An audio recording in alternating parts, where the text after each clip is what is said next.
আমাৰ জিডিপি আমি এটা গৰ্ব কৰিব পাৰোঁ যে আমাৰ জিডিপি ইণ্ডিয়াত একচুৱেলি 3rd নম্বৰ পজিশ্যনত আহিব আৰু বৰ্তমান আছে 5th নম্বৰ পজিশ্যনত বাট আমাৰ জিডিপি যে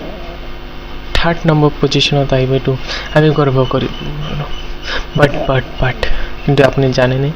আমাৰ জিডিপি যদি 3rd নম্বৰ পজিশ্যনত আহিব তেতিয়া আমাৰ ইণ্ডিয়া গৰিব আছে কাৰণ কিয় জানেনে কাৰণটো হ'ল আমাৰ ইণ্ডিয়াত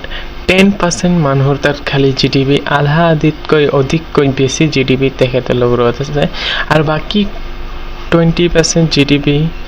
আমাৰ মিডিয়াম ক্লাছৰ মানুহ যেনেকৈ ধনী মানুহৰ মিডিয়াম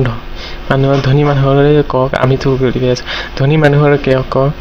তেখেতলোকৰ তাত আছে বাট যিমানটো 70% মানুহ এতিয়াও গৰিব আছে বাট আমাৰ ক'বলৈ নামৰ কাৰণে আমি গৰ্ব কৰিব পাৰোঁ যে আমাৰ 3rd নম্বৰ জিডিপি পজিশ্যনত আছে আমাৰ ইণ্ডিয়া বাট এনেকুৱা নহয় একচুৱেলি আমাৰ ইণ্ডিয়া এতিয়াও বাট গৰিব আছে আমাৰ ইণ্ডিয়াক আমি ধনী কৰিব পাৰোঁ নেকি আমাৰ ইণ্ডিয়া একচুৱেলি ধনী হৈ আছে আৰু ভৱিষ্যতে আৰু একচুৱেলি আমাৰ PM নৰেন্দ্ৰ মোদী একচুৱেলি আমাৰ কাম কৰিছে ডাঙৰ কাম কৰিছে যেনেকা